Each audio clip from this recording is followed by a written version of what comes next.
menit lagi kita akan mulai.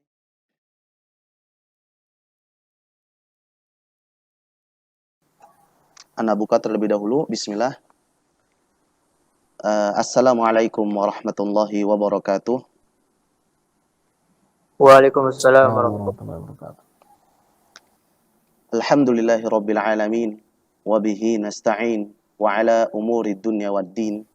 Wa salawatullahi wa salamuhu ala asyrafil anbiya'i wal mursalin wa ala alihi wa ashabihi at-tayyibin wa man ittaba'ahum bi ihsanin ila yaumiddin thumma amma ba'du.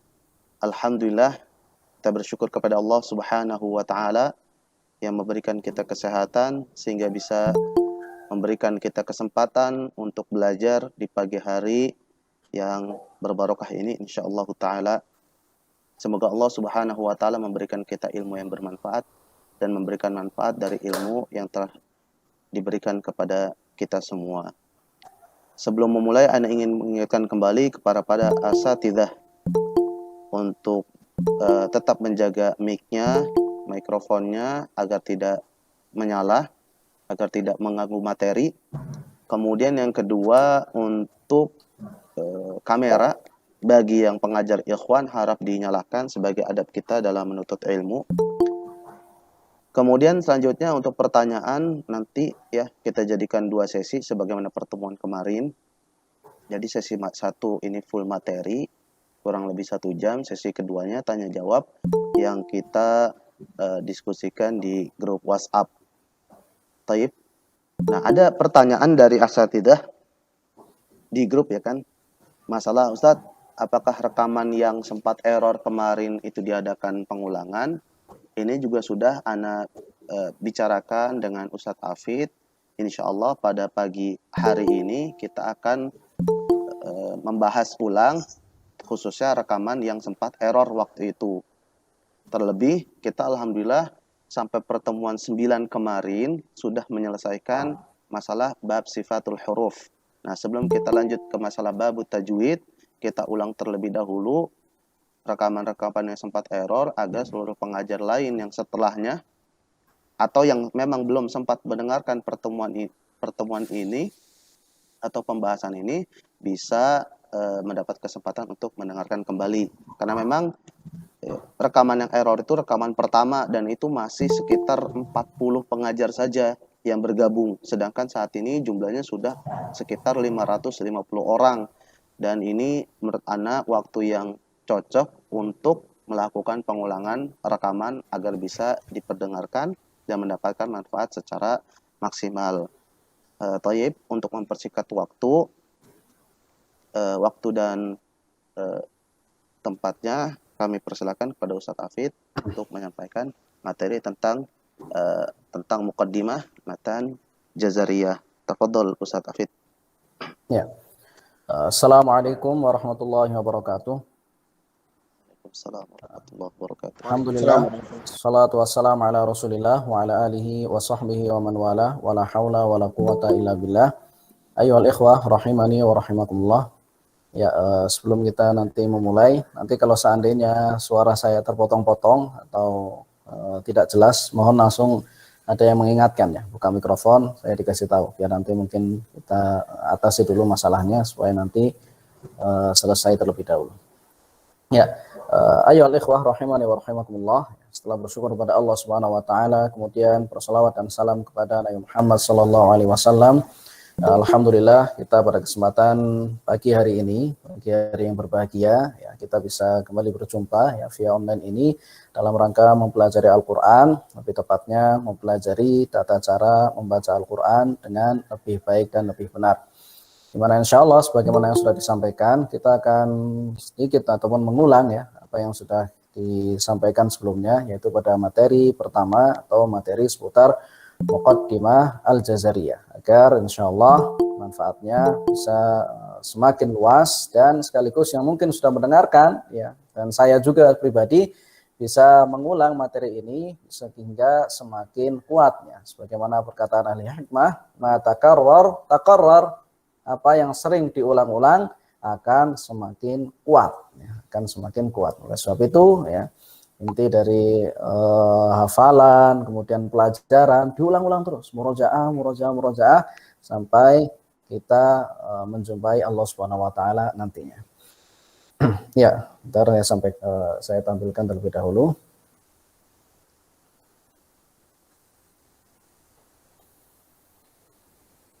Ya, pembahasan seputar sebenarnya ada pembahasan yang di awal yaitu berkenaan dengan ta'rif ya ilmu tajwid, tapi sepertinya lebih pas nanti kita bahas setelah kita membahas seputar sifat. Nanti kita selesai kan. Nanti kan bab setelah sifat adalah bab berkenaan dengan ma'rifat tajwid, dan insyaallah nanti kita bahas bab ma'rifatut tajwid, ta'rifut tajwid dan sebagainya saat itu. Ya. Bentar saya tampilkan.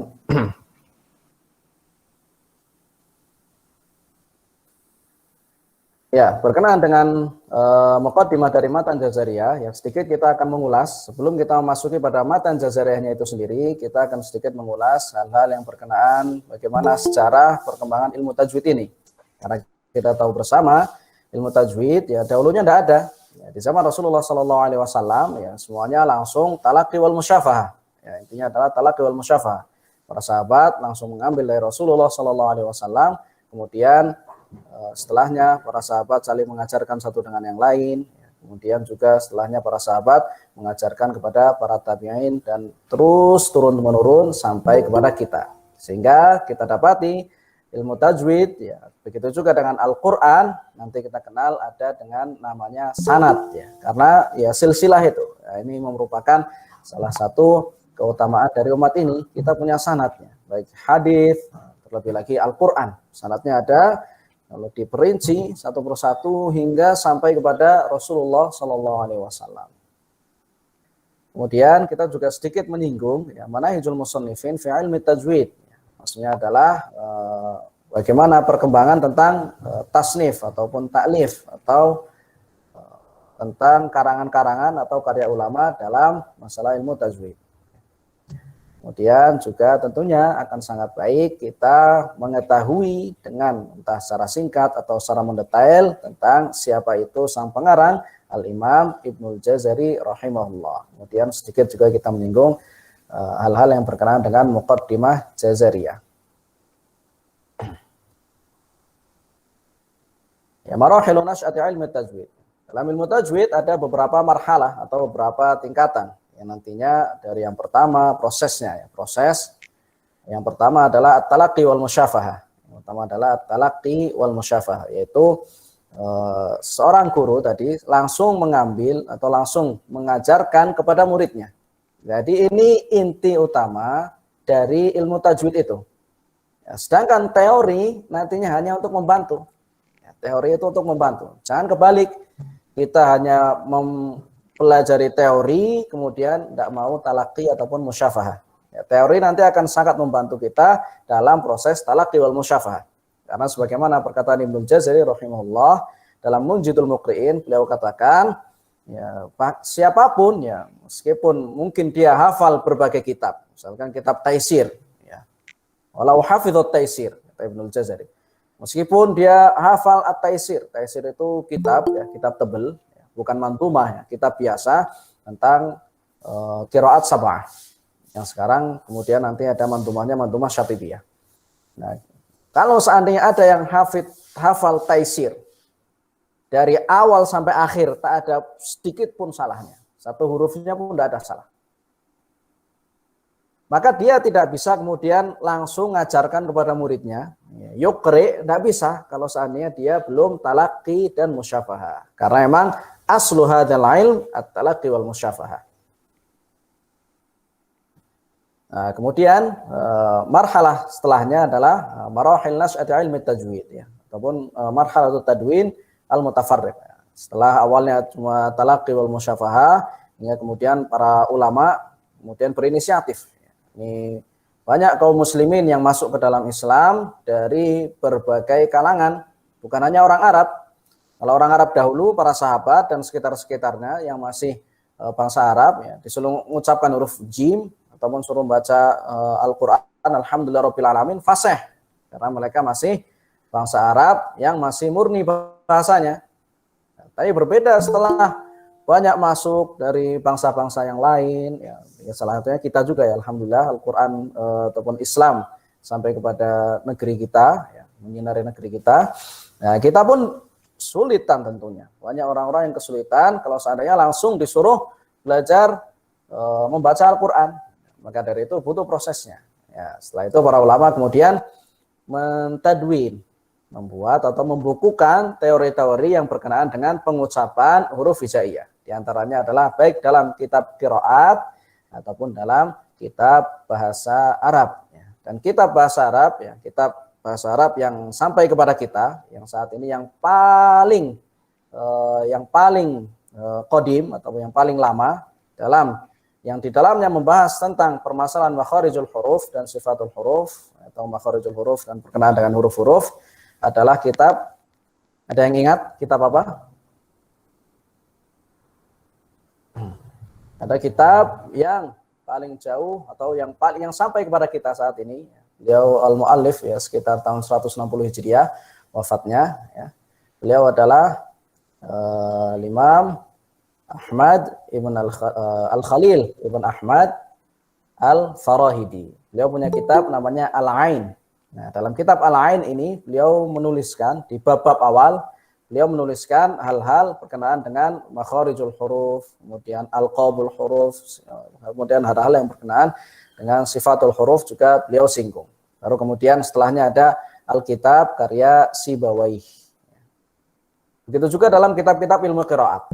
Jadi dulu ilmu tajwid bukan ilmu ini adalah ilmu tajwid enggak. Ilmu tajwid itu masuk ya, ke dalam bab salah satu bab dalam ilmu qiraat ataupun juga disinggung dalam kitab bahasa Arab. Jadi belum ilmu secara independen.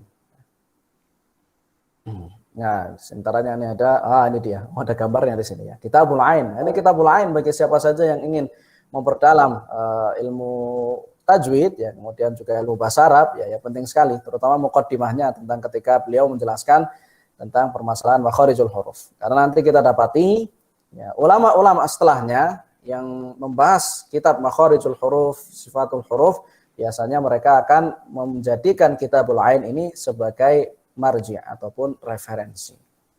Begitu juga dalam Kitabul Qiraat ya, ini ada Kitabus Sab'ah ya, Kitabus Sab'ah ma'ruf ini. Ada yang tahu enggak Kitabus Sab'ah ini karya siapa? Kitabus Sab'ah. Ya, biar ada nasyatnya sedikit ya. Apa namanya? Dari dua arah ini. Kitabus Sab'ah karya atau baru pertama kali mendengar ini? Kitabus Sab'ah karya Ibnu Mujahid ya. Kitabus Sab'ah ini karya Ibnu Mujahid. Ini kitab qiraat yang fenomenal lah intinya. Ketika kemudian beliau mengeluarkan Kitabus Sab'ah, setelahnya para ulama banyak mengikuti metode beliau dalam menjelaskan ilmu qiraat. Selanjutnya ya, kemudian setelahnya at-tadwin mustaqil, tadwin secara independen. Setelah sebelumnya dalam kitab qiraat, dalam kitab bahasa Arab, setelahnya ada tadwin secara independen ataupun dibuatlah kitab ilmu tajwid yang secara independen tadi, ya mustaqil ya. Salah satunya jadi kitab khusus yang memang hanya membahas ilmu tajwid saja. Contohnya ada Al-Mandhumah Al-Khaqaniyah, ya, ini adalah mandhumah, ini juga penting ini, ya, penting sekali mandhumah Khaqaniyah, bisa dibilang awwalu mandhumatin fi ilmi tajwid. Jadi kalau kita ditanya mandhumah apa yang pertama kali ditulis ya, dalam ilmu tajwid, ya bukan mandhumah Jazariyah, ya, karena mandhumah Jazariyah, Ibnu Jazari wafat sekitar 833 Hijriah. Sedangkan yang pertama kali adalah ini, mandhumah Al-Khaqaniyah. Karya Imam Al-Khaqani, Abu Muzahim Al-Khaqani. Kemudian ada juga kitab Risalah fi Tajwidil Quran ya, dan kitab-kitab lain yang berkenaan dengan ilmu tajwid. Kemudian yang terakhir Ar-Marhala Ar-Rabi'ah ya, tingkatan yang keempat atau At-Tadwin Al-Jami', yaitu kalau mandhumah Khaqaniyah, kemudian Risalah fi Tajwidil Quran, kemudian karya-karya di saat itu ya di abad ke-3 atau ke-4 ya, itu hanya berkenaan dengan atau berurusan dengan permasalahan tertentu dalam ilmu tajwid. Nah, setelahnya ya, muncullah kitab Ar-Ri'ayah.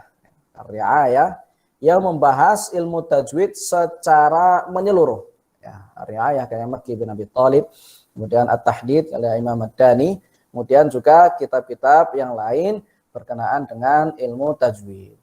Jadi ini sekitaran tahun 400-an Hijriah. Ya, jadi abad kelima ya, berarti abad fil qarnil khamis. Abad kelima baru kemudian muncullah kitab-kitab ilmu tajwid yang membahas keseluruhan atau hampir secara keseluruhan membahas ilmu tajwid dari berbagai sisinya. Nah, ini Thariqatut Tasnif, ada yang membuatnya secara mandhumah. Oh, sebentar, ini kenapa ini? Ya, ada Al-Khaqani tadi, 325 Hijriah, ada As-Sakhawi juga punya. Nah, kemudian ada Uqudul Juman lil Ja'bari. Nah, ini juga kalau kita ditanya ya, juga kemudian kalau kita ditanya mandhumah yang pertama kali ya maka adalah Al-Khaqani. Tapi kalau kita ditanya mandhumah yang paling panjang dalam ilmu tajwid, maka jawabannya adalah ini ya, sampai ratusan bait ya, Uqudul Juman karya Imam Al-Ja'bari. Kemudian secara mansur atau secara kitab ya ada Al-Mudih lil Qurtubi, kemudian Nihayatul Itqan ya li Syuraih Ar-Ru'aini. Kemudian juga ada At-Tamhid ya bin Ala Al-Attar. Jadi ini secara singkat tentang bagaimana perkembangan ilmu tajwid dari pertama kali hanya talaqi wal musyafahah, kemudian ada karya-karya yang dibukukan oleh para ulama. Sehingga karya-karya ini nantinya bisa menjadi barometer ya. Jadi mereka menjelaskan misalkan makharijul huruf, huruf jim ini punya sifat ini. Sehingga ketika kita talaqi akan mempermudah. Ketika kita bacanya jim masih jim ya. Ini salah. Guru akan bisa menggunakan kitab-kitab tersebut sebagai barometer. Salahnya kenapa? Karena nanti huruf jim sifatnya ini al-jahr, kemudian syiddah, ya, tidak bisa. Kemudian kita ucapan seperti cim. Begitu juga dengan huruf-huruf yang lain. Jadi ini sifatnya adalah membantu kita dalam talaqi wal musyafahah. Bukan menggantikan. Ingat, ini bukan menggantikan akan tetapi membantu. Kemudian min haitsul muhtawa ada yang am secara keseluruhan ya, tadi Ar-Ri'ayah, Tahdid, At-Tamhid. Kemudian juga ada yang membahas hal-hal secara khusus seperti ini punya Sa'idi hanya khusus membahas seputar lahan jali wal khafi. Ada juga yang hanya membahas seputar makharijul huruf saja. Ada juga yang bahas cuma masalah tarqiq dan tafkhim ya. Jadi pembahasannya macam-macam. Nah, ini gambaran ya, ayat qari al-Qur'ani ahsin ada'ahu yudha'if lakallahul jazila minal ajri dan seterusnya. Ini mandhumah awalul musannafat fi ilmi tajwid, mandhumah al-Khaqani. Ya. Al-Khaqani. Kemudian ya, masuk ke pembahasan selanjutnya seputar siapakah Al-Imam Ibnul Jazari rahimahullahu taala. Nama beliau ya kita kenal Abul Khair Muhammad, ini ada alifnya, harusnya dibuang ini alifnya. Abul Khair Muhammad ibn Ali ibn Yusuf Al-Jazari. Jadi ini juga penting ya nama beliau kita hafal ya. Sehingga nanti kalau kita siapa Ibnul Jazari? Ya, Ibnul Jazari. Namanya adalah Abul Khair Muhammad ibn Muhammad ya. Muhammadnya 3 kali. Jadi ayah beliau Muhammad, kakek beliau Muhammad, kakeknya lagi Muhammad. Kemudian beliau punya anak, ya, salah satu anaknya dinamakan Muhammad juga. Jadi Muhammad. Ada juga yang namanya Ahmad ibn Muhammad ibn Ali ibn Yusuf Al-Jazari. Nah, ada kisah menarik dari Imam Ibnul Jazari yang beliau ceritakan sendiri, ya, berkenaan dengan doa waladihi, ya, ataupun doa dari ayahnya. Jadi ayahnya pernah bercerita, jadi beliau cerita ketika cerita atau bertanya atau ngobrol dengan ayahnya, beliau ceritakan bahwasanya ayahnya dahulu ya, sebelum lahirnya Ibnul Jazari ya, ayahnya sempat menunaikan ibadah haji ya, ke kota Makkah, kemudian ke Madinah ya, mengunjungi Masjid Rasulullah SAW, mengunjungi Masjidil Haram. Nah, saat itu kata ayahnya ini minum air Zam-Zam. Minum air Zam-Zam yang kemudian di saat itu beliau berdoa agar dikaruniai anak yang soleh yang hafal Al-Quran.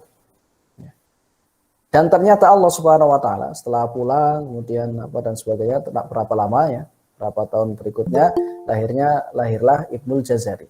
Ya. Jadi doanya dikabulkan, bukan hanya diberikan anak yang sekedar soleh, sekedar hafal Quran, enggak. Diberikan Ibnul Jazari.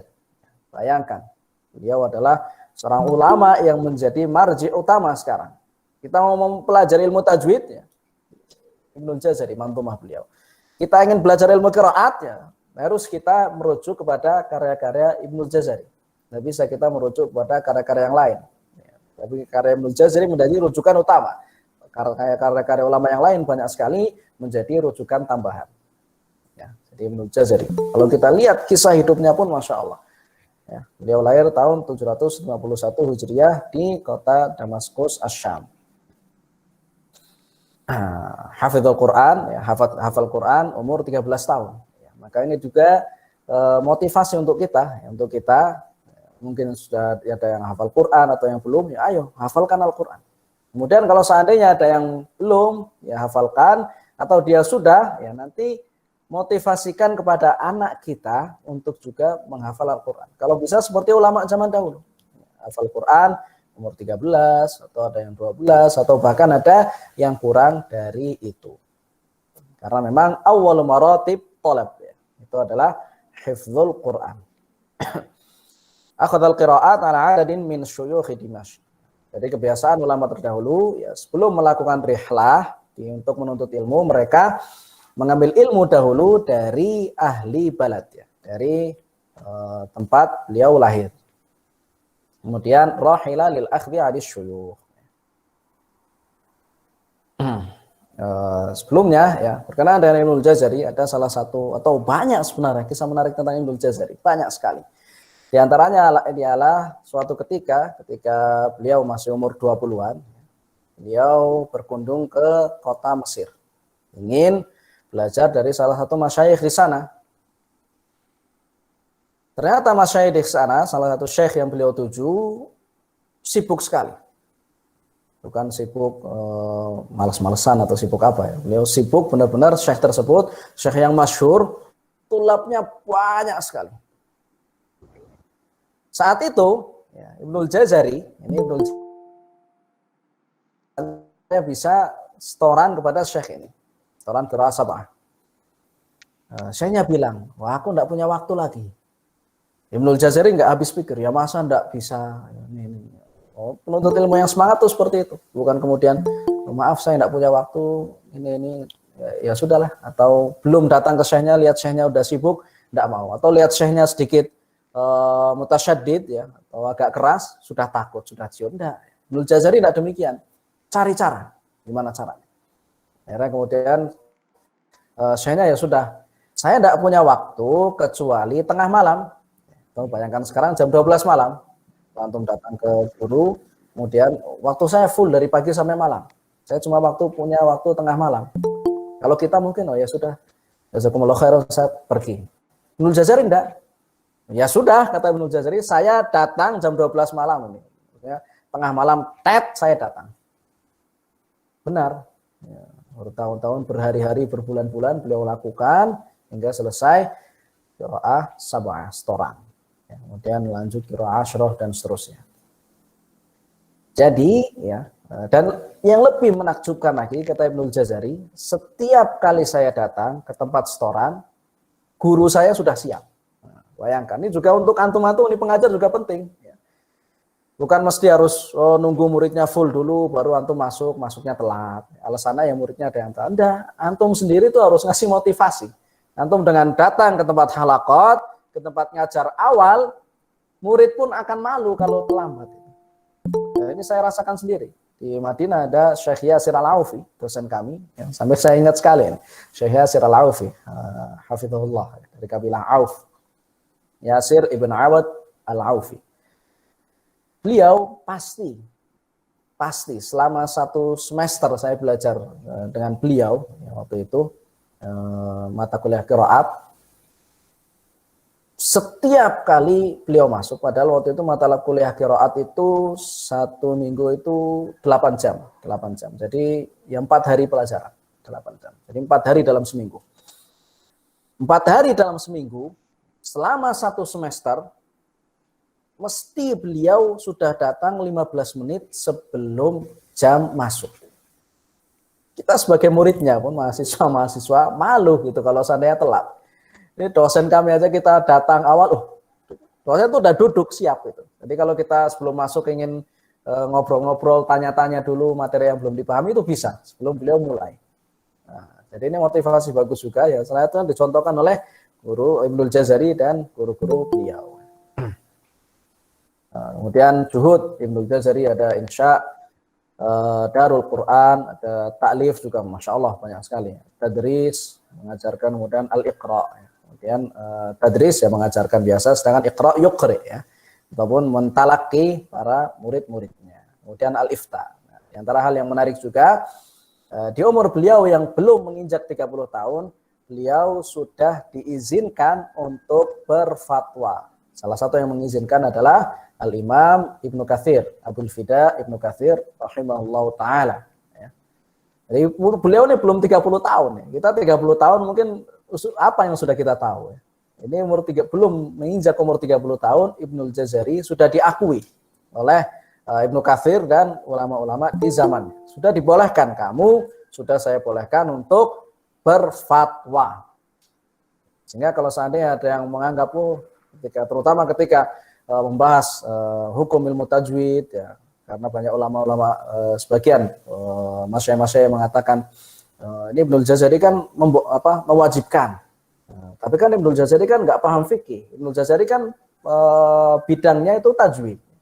Justru Ibnul Jazari itu bidangnya tajwid, kemudian beliau juga sudah diizinkan bahkan berifta, ya, memberikan fatwa. Orang yang memberikan fatwa jelas bukan orang yang sekedar hanya paham tajwid tok, ataupun tidak paham fikih, tidak mungkin. Ya, ataupun tidak paham makna kandungan Al-Quran, tidak. Ibnul Jazari, lihat, sudah mulai Ibnu Katsir. Siapa yang tidak tahu Imam Ibnu Katsir? Tafsir Ibnu Katsir, semuanya tahu. Ibnul Jazari sudah diakui. Kalau Ibnu Katsir saja sudah mengakui, kenapa kita tidak kemudian, ya Ibnul Jazari kan ini. Ya memang bidang beliau yang paling condong adalah ilmu tajwid dan ilmu qiraat. Tetapi, ya, sebagaimana ulama zaman dahulu, beliau tidak meninggalkan ilmu-ilmu yang lain. Tetap dipelajari ilmu bahasa Arab, ilmu hadis, kemudian berbagai macam ilmu-ilmu yang lain, fikih, nahwu dan sebagainya.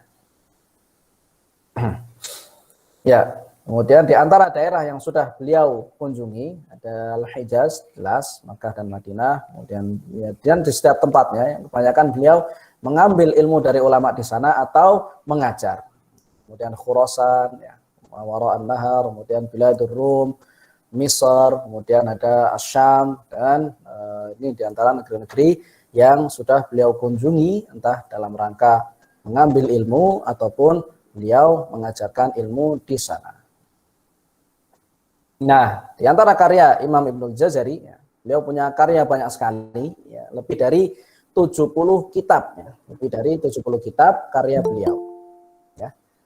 Ada At-Tamhid, ya, ini baru umur beliau baru 18 tahun. Sudah mengarang ilmu tajwid, ya, At-Tamhid fi ilmi tajwid. Ya. Ini sebelum beliau berpindah dari Damaskus atau sebelum beliau rihlah, beliau sudah membuat karya terlebih dahulu.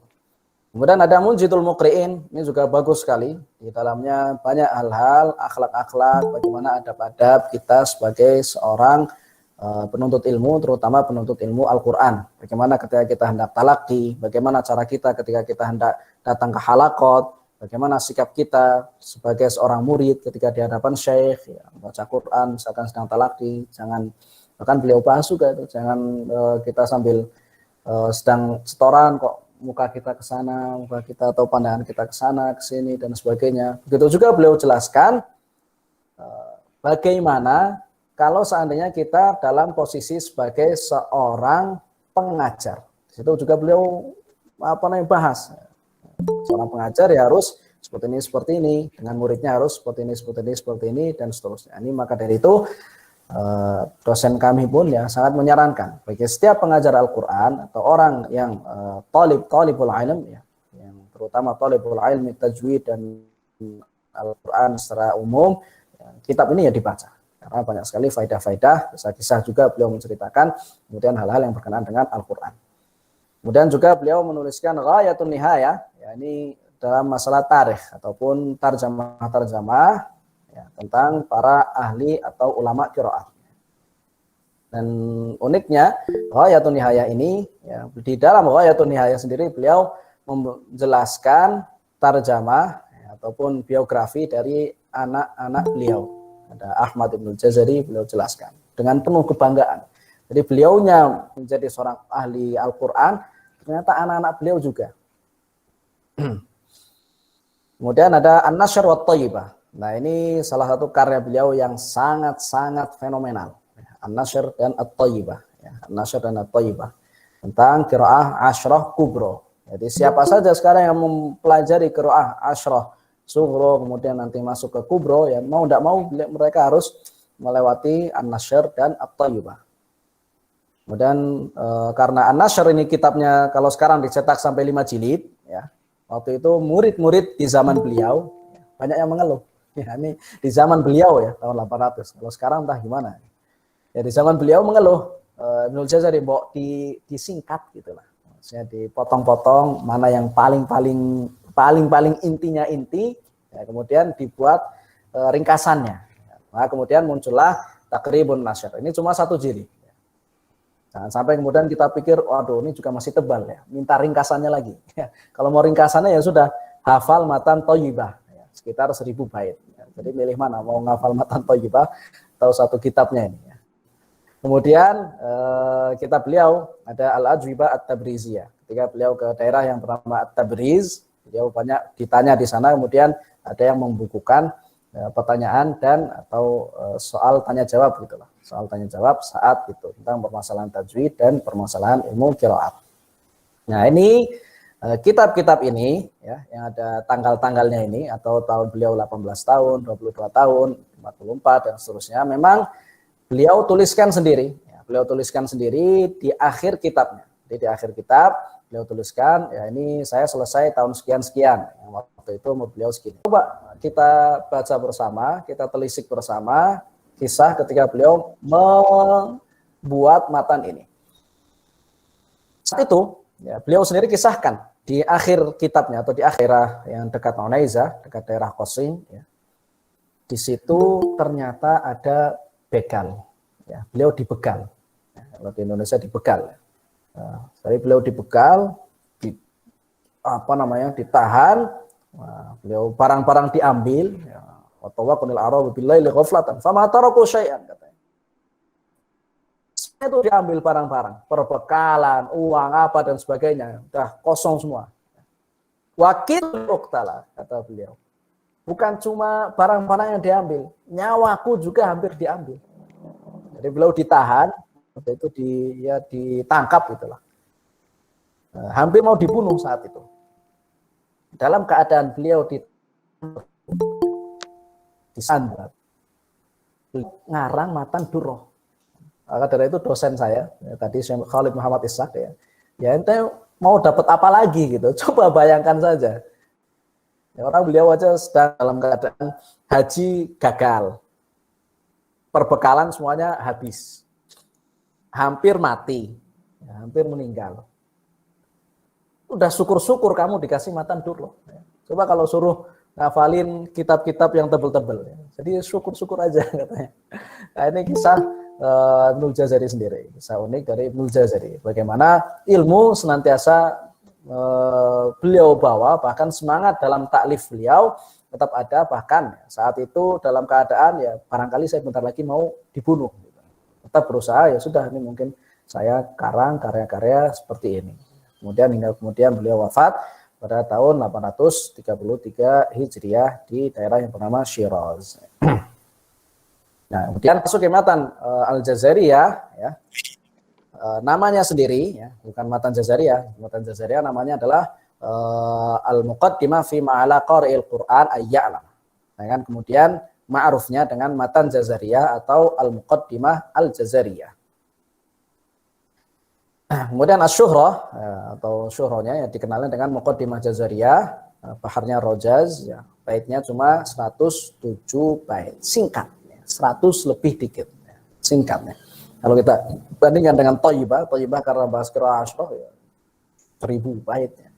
Ini 100 ya singkat sekali. Ya. Kalau sehari kita ngafal 1 atau 2, ya, sebulan 2 bulan sudah selesai dan lancar insya Allah. Cuma tinggal semangat apa enggak. Sekitar tahun 799 Hijriah beliau mengarang, ya. Berarti sekitar 30 tahunan sebelum beliau wafat.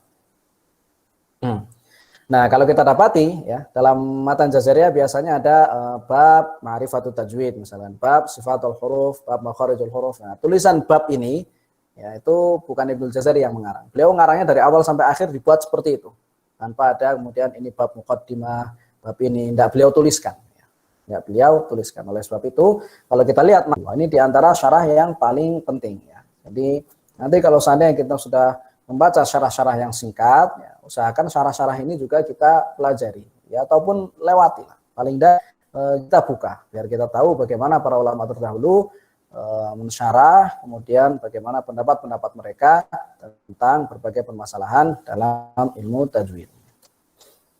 Oh, ya, ini sekitar sanad Jazariyah. Ya, itu hal singkat berkenaan dengan ta'rif tentang Ibnu Jazari dan ta'rif tentang matan Jazariyah. Kemudian kita memasuki ya, kepada intinya adalah pembahasan seputar muqaddimah. Ya, muqaddimah dari matan Al-Jazariyah. Bentar, ya. Syarah muqaddimah Al-Jazariyah. Ini baitnya pun cuma sedikitnya. Minal baitil awal ilal baitil tsani. Ya, 8 bait untuk syarah muqaddimahnya. Kalau sekarang ada yang belum hafal, ya sudah. Sekarang coba dihafalkan 1 atau 2 bait, ya, sampai minggu depan nanti muqaddimah sudah selesai insya Allah. Dan mudah sekali. Nah ini dia. Yaqulu raji afi rabbi sami'i Muhammad bin al-Jazari asy-Syafi'i. Ya, ini sering sekali kita dapati dalam awal-awal bait ada pakai yaqulu ataupun qala, ya sama saja. Raji, ya saya kira sudah tahu artinya Muhammad bin al-Jazari asy-Syafi'i karena memang beliau bermadhab Syafi'i. Sama seperti di Indonesia madhab yang as-sa'id adalah madhab asy-Syafi'i. Alhamdulillah wa sallallahu ala nabiyhi wa mustafahu Muhammad wa alihi wa sahbihi wa muqri'il Qur'ani ma' muhibbihi. Ya. Dan ya, jadi selain beliau mendoakan ya, setelah bersolawat berhamdalah kepada Allah Subhanahu wa taala, kemudian salawat kepada Nabi Muhammad, ya. Kemudian kepada para sahabatnya, keluarganya, beliau juga di sini mendoakan seluruh muqri, ya, muqri Al-Qur'an ma' muhibbihi. Dan orang-orang yang juga mencintai di sini, hak di sini, bisa sebagian ulama mengatakan ya, ini haknya ini kembali kepada Al-Qur'an. Mencintai Al-Qur'an ataupun ya bahkan atau kembali ke sini ya kembali kepada muqri ataupun orang yang mencintai para ahli Al-Qur'an. Jadi seakan-akan beliau mendoakan kepada kaum muslimin seluruhnya, baik orang yang ahli Al-Qur'an ataupun masyarakat awam secara umum, karena seorang muslim pasti cinta kepada Al-Qur'an.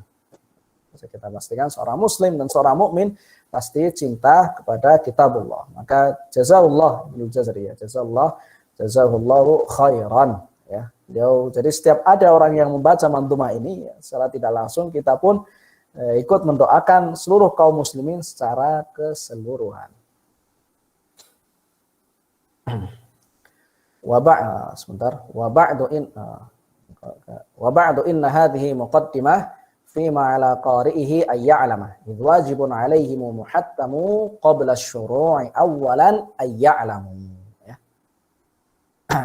Jadi ini adalah muqaddimah ya, fima ala qari'ihi ay ya'lama, yang diwajibkan atau wajib diketahui oleh setiap muslim ya, idh wajibun 'alaihim muhattamu. Jadi muhattamu maksudnya benar-benar wajib gitu. Qabla asy-syuru' syara'a yasra'u ya, qabla asy-syuru'i awwalan ay ya'lam, ya. Qabla asy-syuru'. Apa maksudnya nih qabla asy-syuru' ini?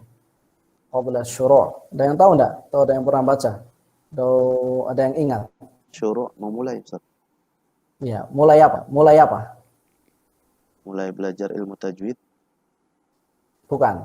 Ya, qabla syuru'i, ya, syuru' di sini benar memulai, tapi al-nya di sini adalah al-lil ahdiyah sebenarnya. Tapi qabla syuru', ilmu tajwid tujuannya untuk apa?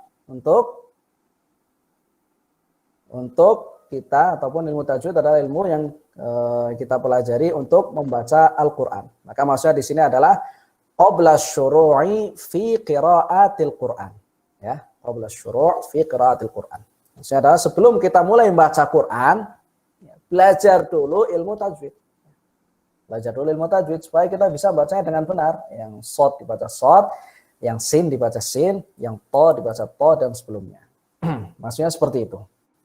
Ya, qabla syuru' maksudnya adalah sebelum seorang membaca Al-Quran, ya, awalan ayya'lamu, pahami dulu ilmu tajwid, yang mana terdiri dari nanti makharijal hurufi was sifati liyalfidhu bi afshahil lughati muharrir tajwid, dan seterusnya. Ya.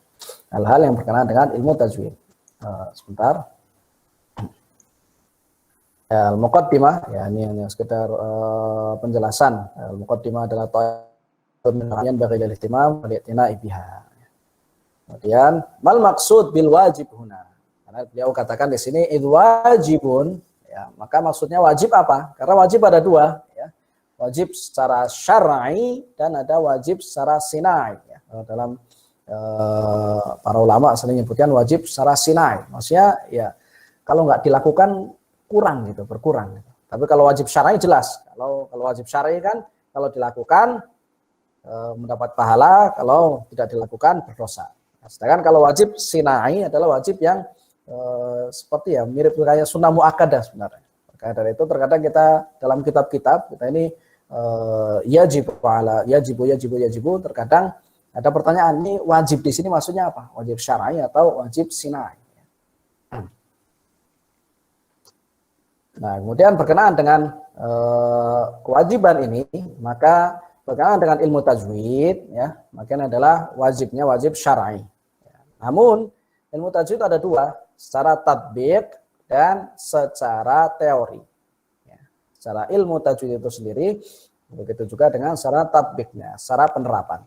Maka para ulama menjelaskan, ya, pendapat yang paling rajih dalam masalah ini, ya, ilmu tajwid secara tatbiq, secara prakteknya adalah suatu kewajiban. Fardhu ain, ya, secara tatbiknya.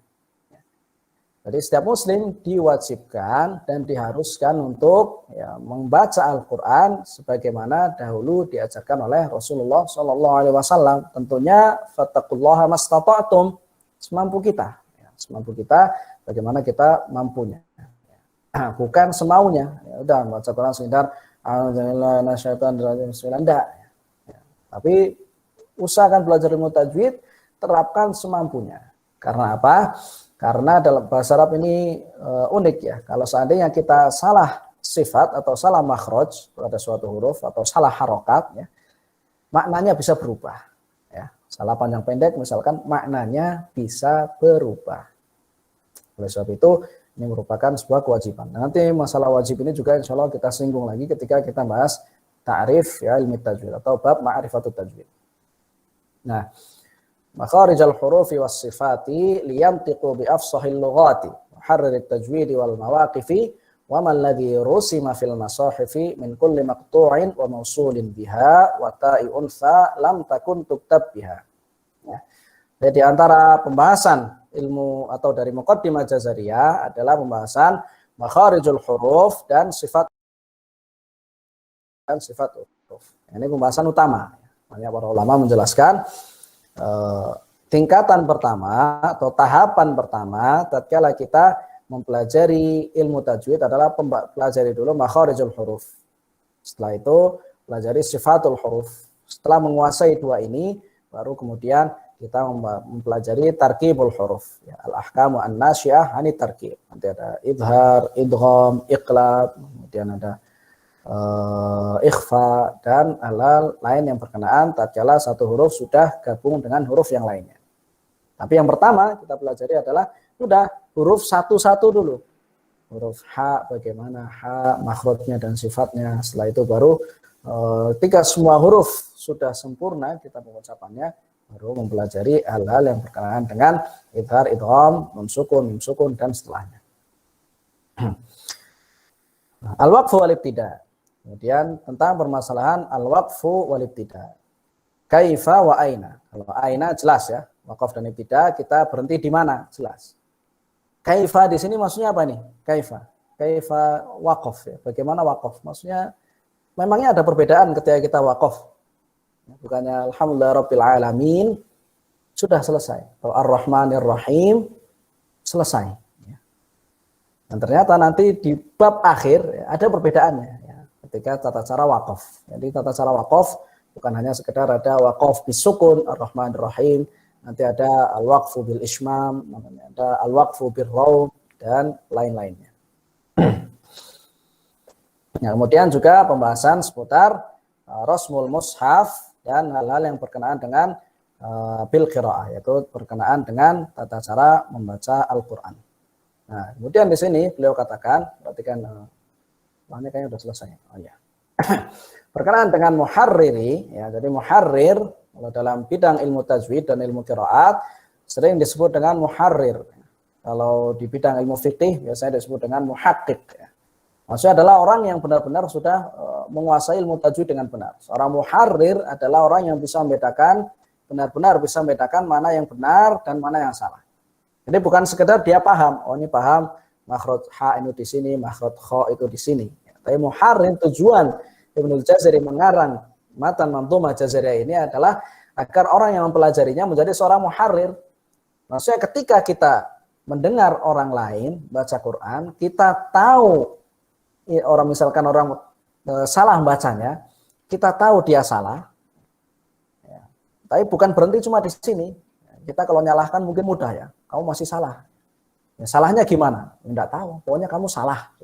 Enggak bisa seperti ini bukan muharrir. Muharrir adalah ketika kita orang baca Quran, alhamdulillah rabbil alamin, misalkan salah, ditanya kamu salahnya di mana? Ya, salahnya itu dia itu salahnya di bagian sini dan bagian sini. Karena ada sifat huruf dalnya harusnya kayak gini-gini. Sifat dari huruf ha makhrajnya harus di sini, di sini, di sini. Jadi dia seperti dokter. Atau seperti kalau dosen saya jelaskannya atau mempermisalkannya seperti tukang bengkel, tukang bengkel.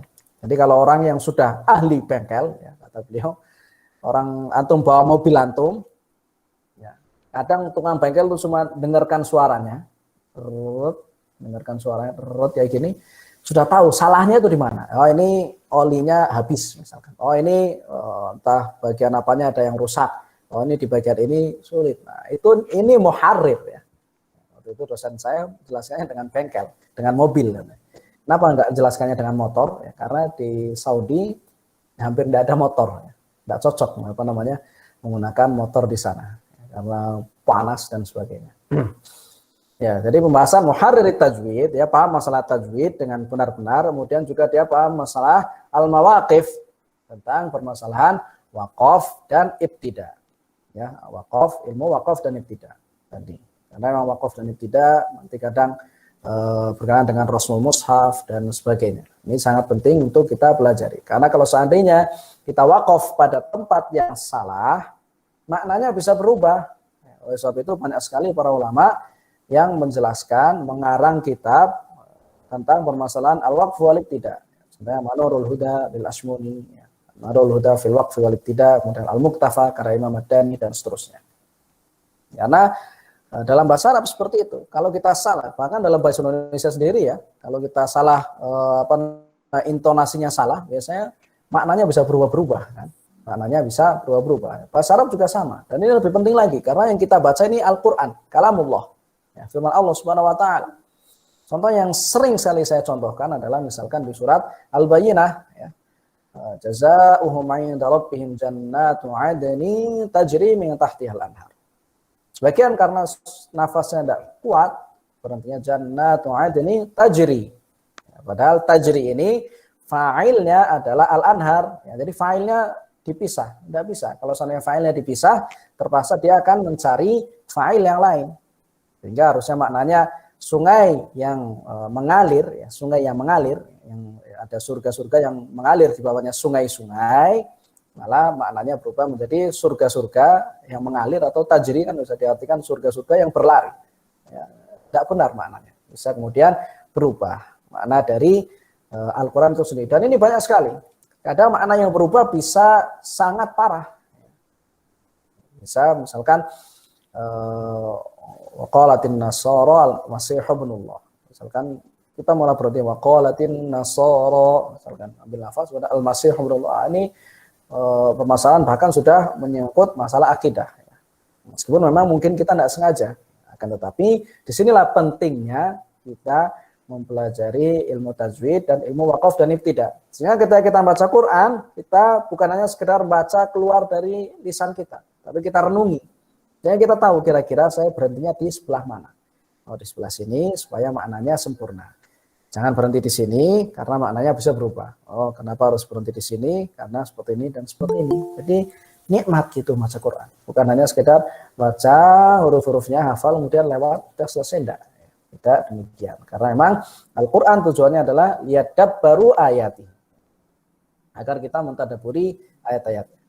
Wa mal ladzi rusima, dan di sini kalau antum perhatikan dan di mandhumah antum atau kalau antum punya matan jazariyah, matan jazariyah antum biasanya sebagian ada yang ditulisnya dengan ada tasydid di sini. Wa mal ladzi rusima. Ini hanya sekedar atau ya, di sini juga ada liyamtiqu, ada juga yang menggunakan lafaz liyalfidhu ya. Karena ini memang perbedaan nuskhah ya.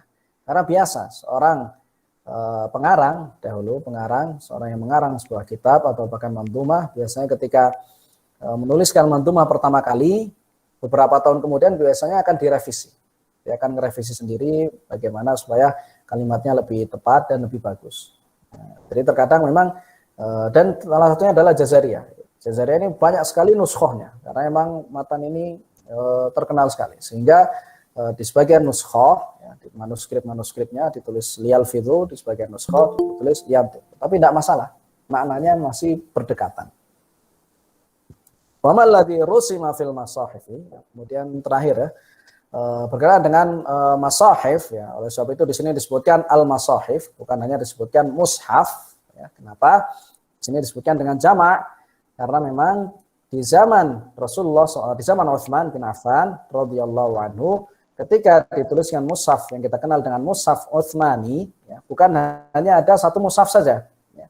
Bukan hanya ada satu mushaf, tapi ada berbagai mushaf. Kenapa dibuat berbagai mushaf? Karena untuk mencakup seluruh qiraat yang belum dimansukh. Sebentar. Oh, ini hilang ininya. Ya, oleh sebab itu dituliskan berbagai mushaf, bukan hanya ada satu mushaf saja. Bukan hanya ada satu mushaf saja. Ada mushaf yang kemudian dikirim ke kota Basrah, kemudian ada mushaf juga yang dikirim ke ya, ada mushaf juga yang dikirim ke kota Kufah, kemudian ada juga mushaf yang dikirim ke negeri Syam, lalu ada mushaf yang di Madinah. Sebagian ada yang tahu pendapat yang tidak ada khilaf, ini di 4 tempat ini itu ada. Ya, jadi di Madinah tentunya ada yang ditetapkan di Madinah, kemudian ada yang ke Syam, kemudian ada yang ke Basrah, kemudian ada yang Kufah. Kemudian ada juga riwayat yang mengatakan ada juga mushaf yang dikirim ke kota Mekah. Kenapa tidak dibuat satu mushaf saja, lalu dikopi-kopi semuanya ke berbagai negeri? Jawabannya karena memang tujuannya adalah mengumpulkan seluruh qiraat yang ada supaya semuanya itu bisa dituliskan dalam atau dibaca dengan mushaf-mushaf ini. Oleh sebab itu antara satu mushaf dengan yang lainnya ada perbedaan. Ya, contohnya misalkan pada lafaz wasari'u ila maghfiratin min rabbikum. Dalam mushaf kita ada wawunya. Ya. Tapi kalau dalam mushaf Makkah, dalam mushaf Madinah, ya mushaf Madinah. Kalau mushaf kita itu mushaf Kufah, karena Imam Asim dan Imam Hafiz Kufi. Tapi dalam mushaf Kufah tidak ada wawunya. Ya, tidak ada wawunya. Dalam mushaf Kufah tidak ada wawunya. Ya, langsung sari'u. Kalau seandainya cuma dituliskan satu mushaf, dengan wasari'u, nanti qiraat yang tanpa waw tidak bisa dibaca. Ya, qiraat yang tanpa waw tidak bisa dibaca. Begitu juga banyak sekali contoh-contoh yang lain. Misalkan juga pada firman Allah Subhanahu wa taala pada lafaz qalu wa qala alhamdulillah. Ada yang enggak ada wawunya juga di sini. Qala alhamdulillah. Itu juga pada lafaz-lafaz ya, yang lain yang terdapat misalkan wa bizuburi wal kitabil munir. Dalam Ali Imran ada yang cuma wal kitabil munir dalam mushaf kita. Tapi nanti di mushaf Syam wa bil kitabil munir. Ada tambahan ba. Begitu juga misalkan was-sabiquna al-awwaluna minal muhajirin wal ansari wal ladzina tabauhum bi ihsanir radhiyallahu anhum wa radu'an wa a'adda lahum jannatun tajri min tahtihal anhar. Min tahtihal anhar ini dalam mushaf Makkah. Kalau dalam mushaf kita tidak ada ya. Tajri tahtahal anhar. Sehingga semua qiraat yang sahih dari Rasulullah sallallahu alaihi wasallam semuanya dituliskan hal ini bisa dibaca dengan mushaf, baik mushaf Madinah ataupun nanti dengan mushaf Makkah ataupun dengan mushaf-mushaf dari riwayat yang lain, sehingga tidak ada satu qiraat pun yang nantinya termansuh atau tidak dibaca. Karena setelah Rasulullah SAW wafat, tidak ada lagi namanya nasikh dan mansuh. Sudah. Al-yawma akmaltu lakum dinakum wa atmamtu alaikum ni'mati. Ya. Sepertinya demikian. Waktunya sudah mau habis. Kita cukupkan pada kesempatan kali ini. Insyaallah kita lanjutkan pada pertemuan yang akan datang. Sallallahu ala nabiyina Muhammad wa ala alihi wa sahbihi wasallam. Ya, saya kembalikan ke Ustaz Tawan. Naam, baik, jazakumullah khairan Ustaz Hafid yang telah menyampaikan dan memberikan ilmunya kepada kita semua. Masya Allah ya. Kenapa kita memilih pembahasan matan Muqaddimah Jazariyah? Salah satu kita mendengar biografi beliau sangat bermanfaat, kemudian juga penuh perjuangan dan lain sebagainya. Mudah-mudahan ini juga memotivasi kita, menjadi inspirasi bagi kita sebagai pengajar Al-Quran untuk memberikan yang terbaik, untuk melakukan yang terbaik untuk peserta didik kita dan untuk kaum muslimin seluruhnya. Kita tidak bermalas-malasan dalam mengajar, kita memberikan yang terbaik ya, waktu kita, tenaga kita, pikiran kita, sehingga manfaatnya itu besar untuk diri kita pribadi dan kaum muslimin secara umum. Tapi kemudian untuk masalah pertanyaan seperti biasa kita lanjut di grup WhatsApp. Silakan bagi asatidzah ikhwan maupun yang akhwat yang ingin bertanya bisa dikirim di grup. Nanti pertanyaan akan Anda sampaikan kepada Ustadz Hafid dan akan dijawab secara terpisah. Mungkin ini saja yang bisa kita sampaikan pada pertemuan kali ini. Wassallallahu ala nabiyina Muhammad wa ala alihi washabihi ajma'in. Kita tutup dengan doa kafaratul majlis. Subhanakallahumma wa bihamdik asyhadu an la ilaha illa anta astaghfiruka wa atubu ilaik. Assalamualaikum warahmatullahi wabarakatuh. Waalaikumsalam Warahmatullahi wabarakatuh. warahmatullahi wabarakatuh. Wa iyyakum jazakumullahu khairan.